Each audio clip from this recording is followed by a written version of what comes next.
So you have managed to get in there, meet him at an angle, punch that guy off his horse, and now your horse is past them, right? They have come through. You were not able to get your horse. You were busy, right? So you just angled your horse to get into the right position to meet them, whereas he was able to get through them, right? So that puts you at the end of the line. Okay.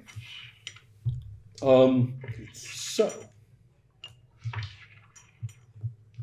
now everybody who is fighting among them, right? Well, I'm not really. I know. But the point is that with these unnamed characters, they technically even shouldn't be on there, right? The archers are out of the picture, and the other fellows are not in the picture either in terms of the markers, because they are unnamed characters, and we are just dealing with them on your turns. So who is up next? It's pink and blue dice. Who are they? The riders. Okay, take them out. No, take them out. The riders. Yeah, take them out. Who's next? I think that. No, I'm in D20. No, it would be him, right? Yeah. That was also an unnamed. That's D10. It's one of you. Yeah, but that's not ours. We are the purple one. Oh, okay. It's Rutger, isn't it? No, that's Ludger Ludger. is That's gray. Ludger. Okay, then it's out of there. Oh, Okay, take him out then. Okay, but We're fine. let's. didn't you say that Ludger gets the 2 dice this round? Or? No, but it wasn't but it's Ludger's turn. It's We will talk about him. We will talk about him when he gets. Yeah, it's not his Yeah, turn okay. yet. Yeah. I Right thought now, was it his- is yours. Okay, I thought it was his. And so you're in the middle of this fight, and if we were up against a named opponent, we would split your offense and defense, and there would be some very interesting results in terms of the order. We're not doing that. These are unnamed. Roll 2d. So it's not the same order as the last round, because last round you went first. No, you went first. Because you pumped yourself. Okay. You pumped yourself Yes, first. that's Yes. good. Okay. So So the order changes up a lot when you start using the clash rules. Yeah. The clash rules are not in application at this moment.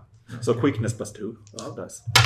Wait. Plus 2. Oh, plus yes, sorry. Yes. So Quickness plus the result. yeah. So that's 12. So Okay. Well, roll this red die as well, and you basically kill a person. yeah, Right. of course. Yeah, and so you cast your web, and then you got your spear ready, and then you rode in, and you just take one. Yeah, take one out. Okay, so then that puts you to the end. Who's next? Ludger. Okay, now he is trying to get out of that web. Now we have 2 dice. Okay. And so he plus 5. Okay, he does. He gets a 12. 5 plus 7. And he basically struggles out of the web and comes up and is realizing that things have changed. Yeah. But I approve of his efforts. And so he is looking about, and you can. His intention now. What's your intention at the end of what you do next? No, I'm on a killing spree. Right. Okay. So he is. He basically is going to. He realizes this is not going well for his side.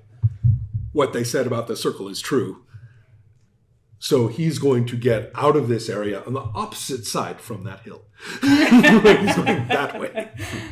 Okay. So next. That way is much too rocky. Who's next? Well, it's me. And Well, I guess I turn around. I don't want to be with the demons. Yeah. there's 2 guys left fighting. The horses are now all turned around and going different directions. You have ridden in, punched a guy off the horse. You have ridden in, stabbed a guy. Your spear is. There's no way your spear is surviving this. Yeah. No. Your spear is left in the guy. And my That's next all. move would be to reel the horse around. Right. Oh, excellent. And come back. Sorry. Yeah, that's good. And so these guys seem to be doing pretty well for themselves down there. Yeah. And there goes Ludger that way. Yeah. I guess because I was on my way up, Yeah. and then I heard him Right. scream, and then I just, bad idea. I turn around. Oh, where is he going? I'm gonna go after him now. There you go. Excellent. Yeah. Okay. This is quickness versus 12. So go ahead and roll just those 2 dice. Add your quickness. She's on horse and he's on foot. No, I know. Yeah, 16. No problem. You Yeah. overtake him. Yeah. Right. So, and this, by the way, going through a fight is bravura horsemanship. You have to do at least one like 45-degree horse turn, right? To do that, but you do. Yeah. Right. And so presently, right, you're able to catch him up. Yeah, okay. Can I just grab him by his neck, or? I wouldn't go quite that Okay. far. You can position your horse to block him. Oh. Right. Yeah. And it's so fine, yes. next, Yep. So the fight is going well. How many are left? two with them. And the demon. And then we have our Some. demon problem. And the demon hasn't taken any damage at all. So do you want to try to control it to tell it who to kill next? Yes. Charm. 2 dice. 2 dice. Ooh. Yep. That's Yeah. a good one. Whom do you tell it to kill? It's I don't really. Anyone in the? Are you sure? Anyone in the venture? Anyone. In the venture. The venture is our whole situation. Ah, okay. Right. Woohoo! Wait. Like adventure. Except ad means toward. Okay. Ah. That's why it's a venture. Ah, yeah. I have no goal. It's Yeah. not toward anyone. Right. Yes. convention. So I can even order to kill Words are Edith. interesting. What's that? Can I order to kill Edith? Of course. With the risk of it being in the body. She will That's make a a- sacrifice yeah. and control He, it. he has other women in mind. Yeah. So yeah.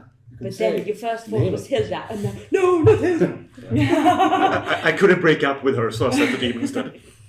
Well, That's your plan. kill Edith. Okay, go. You hear a snort, and then Zaga's gone. And how can I order to kill? What is going to do afterwards? Well, You have to tell it. Oh no. guys. Hey, that's great. You got rid of the. Might be in a hurry, guys. Well, also that leaves me, the GM, the interesting situation of, well, yeah, but you haven't met Edith yet. No. Yep, we haven't. She's not going to be as easy to take down. But also, So- like, we could just be sitting around the table and just, if you just summon a demon, and we can just sit here drinking coffee and Yeah. Okay, so that has happened, and then the next, who's next? the The demon. demon. Oh, the demon goes and does what it does, which you do not see, Yep. and then It's me. mhm, I reel around and there's Right. one rider left. there's 2 left. 2 left. Do another charge. Mm-hmm. 1, 2, 3. How many? In this, just 2. Is it always a red? Take it back. The red will do. Go ahead and roll the red to find out what happens. So Because I had a result, or? No, you do not add to the result. You did okay, last time. So this for is reasons, outside but the not this time. result. Yeah, Here just is the result. Yeah. 8 plus 7. That's 15. 15. Oh, excellent. 5. Okay. It's another knockdown. Excellent. I guess. And so, yes, correct. Yeah.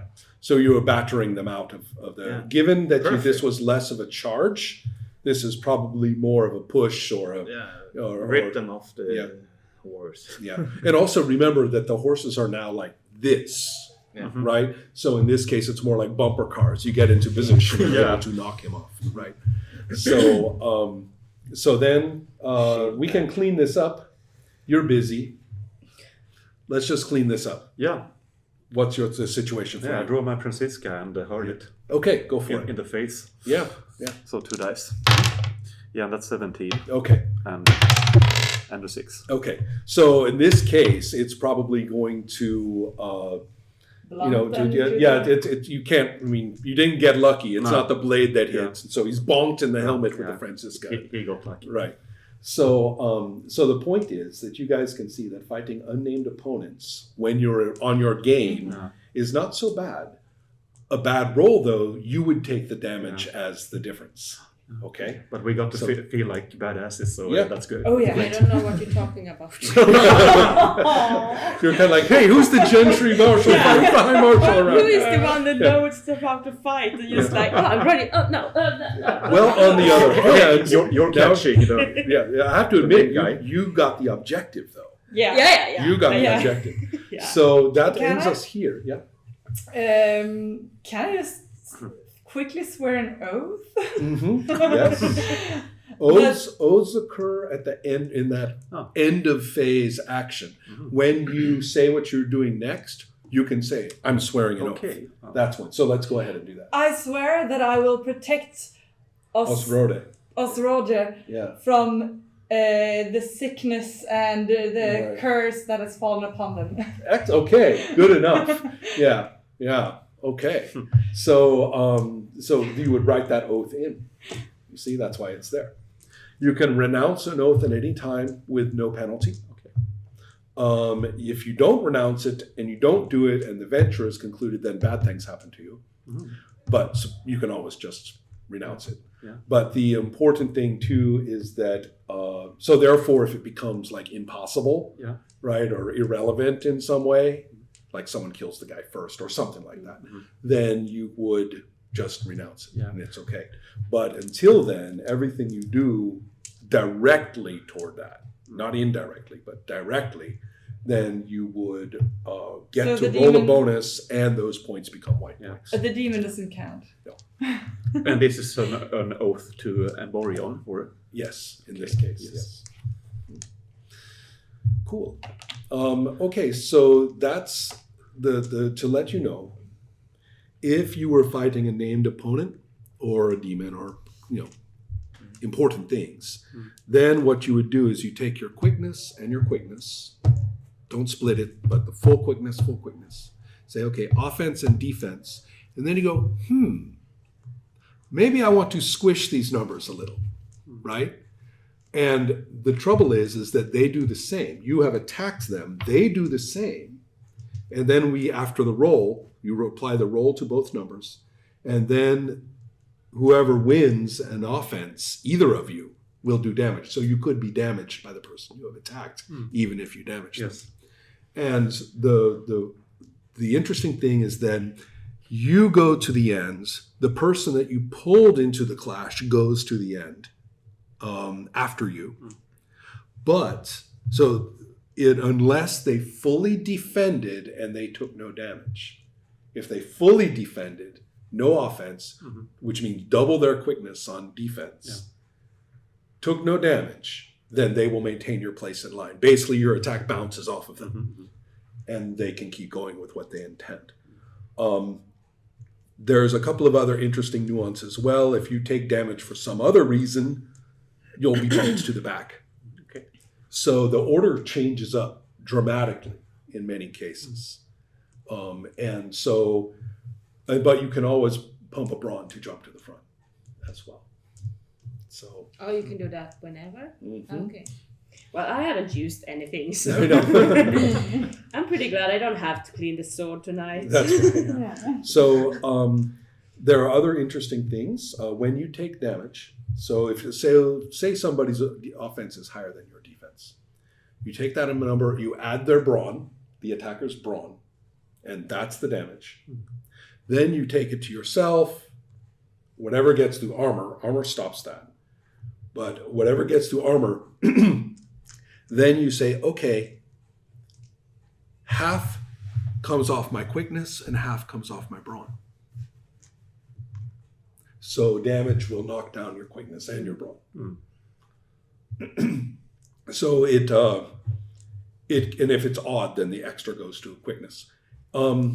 If you have either one 0 but the other is positive, you can still stagger around and try to fight, basically. But if both go to 0, then you collapse. And so death rules are what they are. They're fairly straightforward. If your knight dies during a venture, the character is killed, but you play their wraith for the rest of the venture. And then after that, the character is gone. The Wraith is a feature of wielding both forms of magic. That's not an undead. And so you can still be a very active agent in the scenario.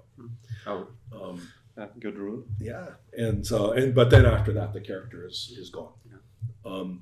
Then the Solve some issues. Oh yeah, and then we also have a couple of other interesting nuances here and there. In a clash, one or the other opponent will have an advantage die. One will be rolling only black and white, plus their quickness bonus that they're using for offense or defense. The other gets black, white, and red. All the dice count. Always. There's no such thing as a fair fight. The situation is assessed. It cannot be altered by your announcement this phase. So you can't say, oh, I do this and I get the advantage die. That doesn't happen. We have to look at what happens to everybody last. And whoever is in the better position gets the advantage. So much more interesting than that. Yeah. So when you are playing a more complicated conflict with more interesting people, then the advantage die becomes quite important. But if you have been taken off your feet by a spear swipe or something, and they're coming in on you, you're not going to have the advantage. Doesn't matter what you say. That's what happened. They've got the advantage. So it's very, very, very hard to imagine when the circumstances are truly equal. In the very rare event that happens, both roll all 3 dice, which expands the range of how much damage can be done. So it's quite nice, actually. That's where weapon differences come in, is in the advantage. If this is the better weapon at that moment, then it counts. Yes. And so I guess that's super exciting. Yeah. Now the way we would play ordinarily is that we would play through the venture, and eventually come to the point of dealing with Edith and things like that. I can show you some other interesting things. When I came up with this venture, I rolled black, white, and red. I got a 6, 3, and 3 in that order. The fact that it was tied with a 3 means that it gets set in Famberger. 6 plus 3 is 9. 9 plus 3 is 12. So I had a 6, a 9, and a 12. The scale for the venture only goes up through 7, so there's only one component. You will end up with 1, 2, or 3 components. In this case, just 1, because the next number took it above 7. But for example, if I had rolled 1, 3, and 3, then I would have 1, 4, and 7. And all of those are components, so then you would have 3 separate components. Here, I only had 1 component, and 6 is a Raja. So what you heard about is what was there. The raid is not a component, it is just an ordinary piece of the interactions that go on in a place like that. So it's not even, that important. Some of the components are social, some of them are magic, some of them are a little more subtle than others. And you always hear about the lowest one. So if there are 2 or 3 components, what drew you there was the one with the lowest value. That's what you heard about. You don't know about the others.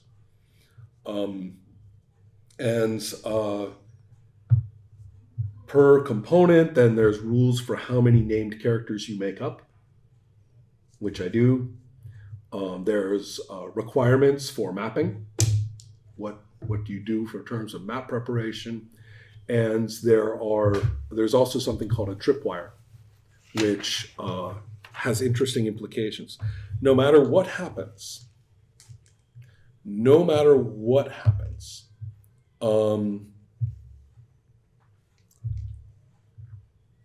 it will look good for the Circle and the Young King, ultimately, unless you hit all the tripwires, which in this case is just 1, because there's only 1 component. Yeah.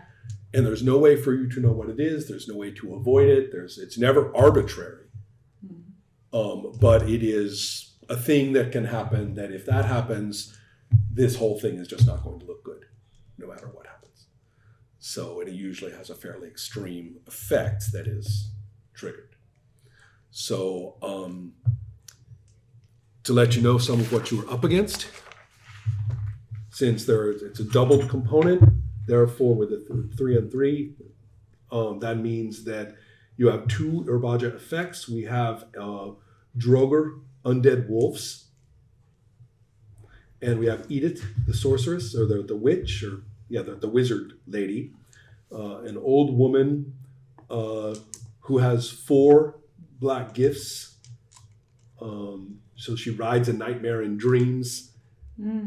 She can breathe disease, and she has the friendship of an ancient lich, which is nice because if you look on the map, strangely enough, off there in the hills and the forest, there's a weird little hole in the hill. And so that's actually pretty formidable, right? That's actually a big deal. So going and getting Ludger in this situation is an interesting, important part of the plot and the social situation. But you still haven't really dealt with Edith yet. And what she does regarding the Nizag, well, the Nizag may have a tough time. She can probably take care of it. She might take care of it, or we might have to do some resolution to figure out, how that really worked out. But it's probably unlikely if she turns her wolves on it. Droger fighting the zombie-like characters who aren't really zombies. When they take damage, you half the damage, like I said, but it only comes off brawn. They can't be their quickness can't be decreased. So you literally can't stop a Droger except by hacking it apart, and your damage is effectively halved to do it. So there's so this is interesting. This would be a great first half, right, of adventure. Yes. And then it's like, okay, now what does everybody think? Now what's going to happen with everybody going on? But we could probably not take her out on our own. it's a good question. It's a very good question. In her own space in the woods with her wolves, it would be very hard. But you never know. There's also the social angle, right? And I don't mean convincing her to hug anybody. I mean, can you get her out of the place where she is in, maximum power? I mean, at this point, she would probably be, ready to start, if she shows up in her nightmare, riding her nightmare in your dreams to attack you, that's a problem. So, because she could pretty much fight off all the raiders, so 4 nights. So Well, who knows? I mean, that's the thing. You guys are also armed with oaths. Yeah. Right. Yes. But just to let you know, major Emborian activity. Acquiring, not the oath itself, but acquiring a gift. If you got enough white points to fill up your white points, that means you get a gift of Emborion. And if you acquired a gift, if you did a 3-point enchantment, which you can't do, if you cast either Wrath or Eidolon, which none of you can do, right? That's what I have listed there. 3-point spells, 3-point enchantment of those spells, or acquiring a gift, that would trigger the Lich Awakening. So, and also be just bad for, no matter what happened, even if you triumphed over everything, nobody's going to remember this well. So that's the thing, though. I mean, there's no way to strategize toward the default is that it's going to work out well for you. The legends of the circle centuries later will be mostly positive, whatever that is someday. Yeah, but I always appreciate when failure is an option. Oh yeah. I mean, if you guys completely fuck everything up and maybe don't even hit a tripwire, though. Yeah, okay, all the knights died, but they're still singing about it today, right?